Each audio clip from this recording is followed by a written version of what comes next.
আমি মমতা ব্যানার্জি পশ্চিমবঙ্গের বিধানসভার একটি আসন পূর্ণ করার উদ্দেশ্যে মনোনীত হয়ে সত্যনিষ্ঠার সাথে প্রতিজ্ঞা করছি যে আমি বিধি দ্বারা প্রতিষ্ঠিত ভারতের সংবিধানের প্রতি সম্পূর্ণ শ্রদ্ধা ও নিষ্ঠা জ্ঞাপন করব এবং আমি ভারতের সার্বভৌমত্ব ও অখণ্ডতা রক্ষা করব।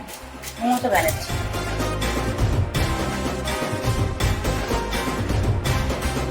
আপনাদের সকলকে বলি, আমি 365 দিন এখানে থাকি। আমার ধর্ম, কর্ম, বর্ণ, আন্দোলন সবকিছুই ভবানীপুরকে ঘিরে। আমি ছোট্টবেলা থেকে এখানেই আছি, এখানেই থাকি, এখান থেকেই আমার সবকিছু। এবং তাই ভবানীপুরের মানুষদের আমার ধন্যবাদ, আমার নমস্কার, আমার সালাম, আমার জয় জিনেন্দ্র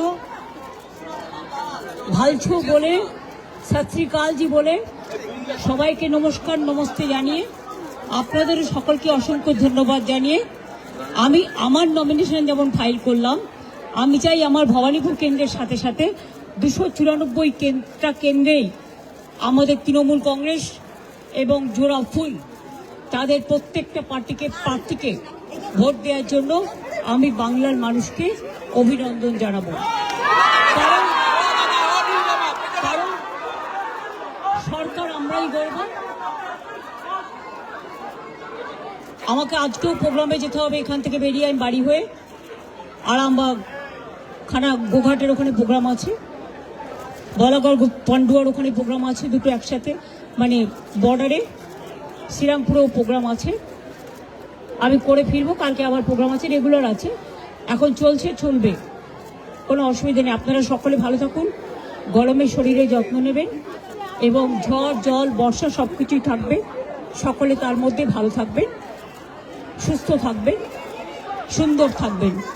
সকলের জন্য অনেক অনেক শুভনন্দন, শুভ কামনা। আমি মনে দুঃখ নিয়ে করছি, কারণ এত নাম বাদ দিয়েছে মানুষের। আমরা এখনো বলবো, এটা সুপ্রিম কোর্টেরই অর্ডার ছিল। 32 লক্ষ নাম উঠেছে 1,20,00,000-এর মধ্যে, সেটাও আমার কোর্টে কেস করার জন্য।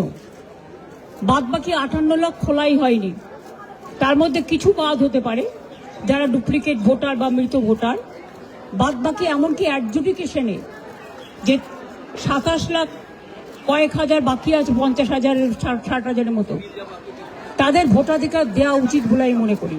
পরে নাম তুলে কি হবে? তারা তো ভোটটা দিতে পারবে না।